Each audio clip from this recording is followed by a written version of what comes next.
What's going on there, YouTube? How's everything going on this Wednesday? Hump day. Smoking my Dunhill Bulldog. Got some Blue Ridge in it. Working here in the shop today, actually working on a couple of customer pipes. So there's going to be a blue pocket poker with a sandblast on it. Just got finished putting some black dye on it, and this one is going to be a little stubby billiard. And got to do the stamping on it, and got to do the rustication on it. That top is beautiful, isn't it? Customer wanted a white stem, so we're doing that. But I have a pipe that is instantly available. Let me put this pipe down so I can handle this one and show you. This is a Dublin reverse Calabash. Check it out. Look at that wild grain on that thing. Or as the great, was it Northern Bohemian would say, just look at that grain. Can't do it as good as he can. Look at the top of that thing. Beautiful. There. And all the way around, there's my stamping, of course. And there is a green German ebonite, a little smudge there, German ebonite stem. Really good slot on there. And I show you the way that works. There's the Calabash chamber, reverse Calabash chamber, and how the stem goes in there.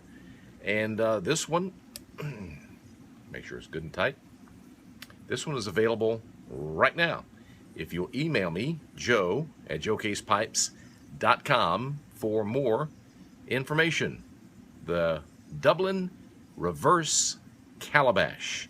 It is available right now. So get there on the email and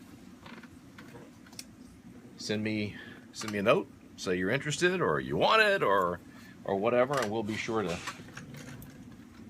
get that right out to you. So, hope you're having a great week so far. We here in Nashville are enjoying some really beautiful weather right now.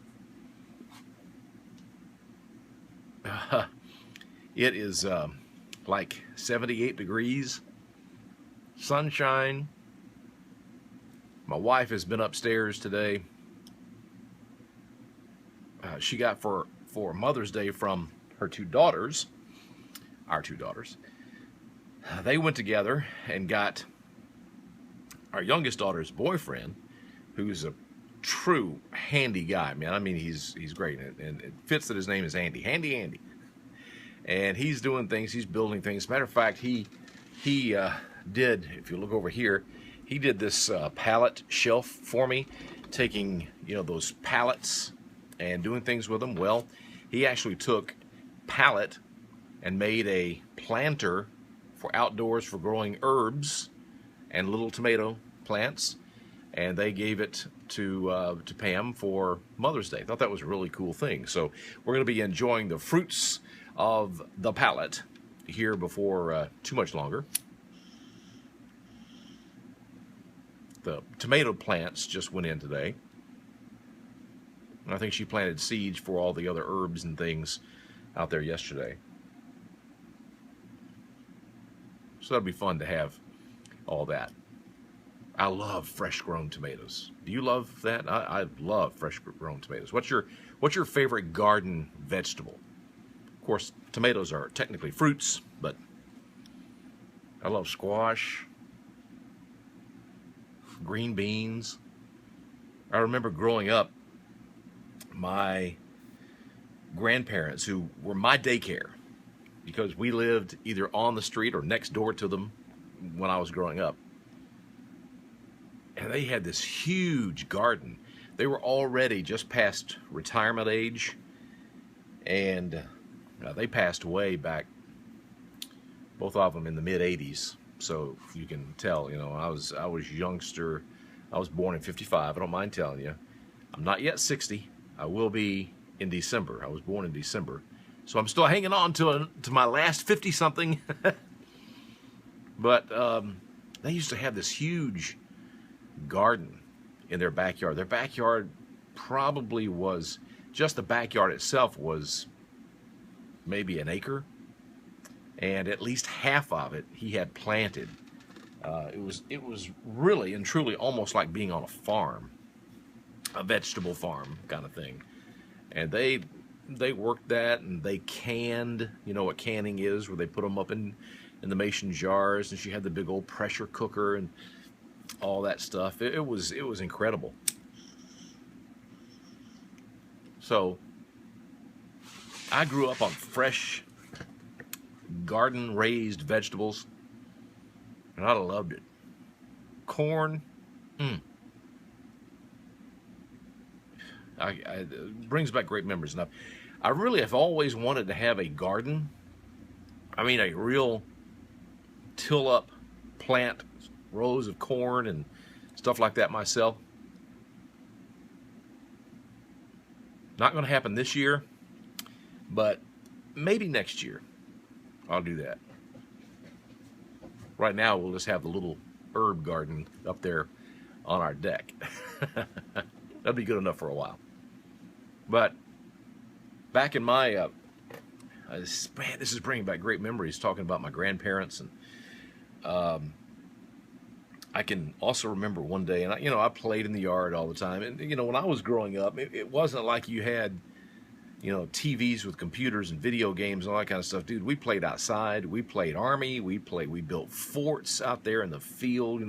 Man, we loved it when they would come in and cut the grass, and before they had rolled it up as hay bales, we'd get out there and we would pack it together and build forts that we'd crawl through. Man, that was awesome fun.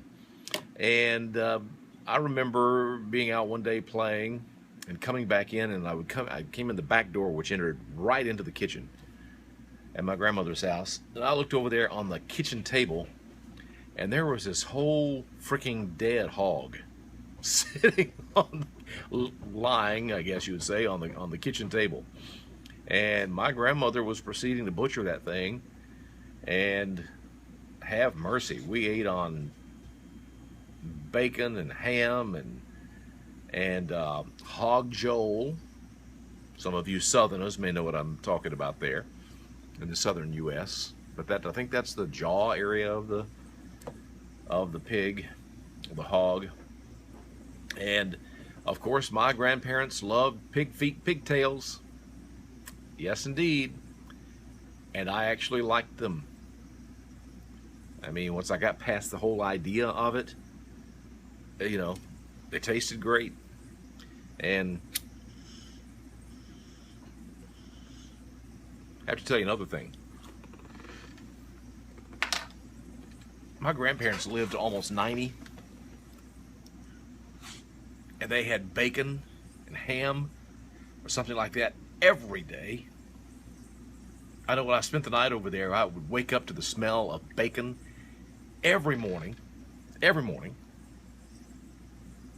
She cooked with lard. She was a great cook. Oh my goodness, I loved her cooking. But, some of the memories there. One of the best things is I'm just thinking, these things keep flooding back. They probably do you too when you remember, if you have good memories like that. One of the best things she would do for dessert, and I would ask for it all the time. That is something that she called biscuit pudding. Now, let me tell you how that worked. She would every morning cook biscuits from scratch, and she was a stay-at-home mom, grandma, babysitter, whatever. That's what she did. She sewed some for the neighbors to make a little extra money. My grandfather was a retired railroad worker. That's why to this day I still love trains. But anyway, when she had enough biscuit, she would take the leftover biscuits, and she had an open milk carton. Those milk cartons, not those big gallon things, the milk cartons, the half-gallon things. That she would open up one of those, at the top, and she'd put the leftover biscuits in there and close them up. She'd pack them down every day. And as they got to get so full that she couldn't have any more room, she would make a biscuit pudding.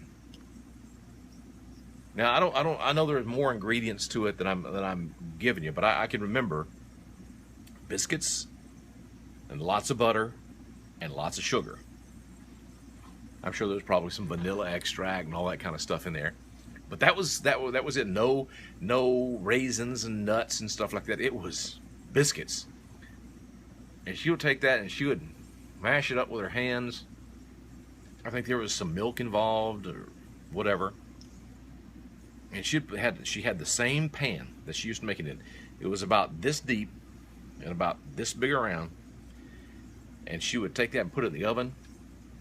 And Lord have mercy, I could smell that cooking from down the street. And I knew I was going to have some good biscuit pudding. Now, some of you in other areas of the country call it bread pudding, but we call it biscuit pudding. And it was some kind of good. I think she left that recipe with a relative of mine, and my wife managed to get a hold of it, and I think she has made it, Pam has made it for me maybe 2 or 3 times. But matter of fact, I think I need to ask her to make some more. Problem is, we don't cook biscuits every day, so we don't have the leftover biscuits. So Pam always has to cook, make, scratch biscuits, and then make the biscuit pudding from that. And really, it'd be much better if she made the biscuits, let them sit for a couple of days, and then do it. Oh my goodness. Oh my goodness. Well, enough time here. Just don't forget, if you are interested in this reverse calabash Dublin with a beautiful green and black German ebonite handmade stem, beautiful pipe, wild grain, smooth finish, just send me an email right here, joe@joecasepipes.com. Well, I got to get back to work, finish those pipes I showed you at the beginning, and then maybe I get Pam to make me some biscuit pudding. I don't know. God bless you all. Catch you next time.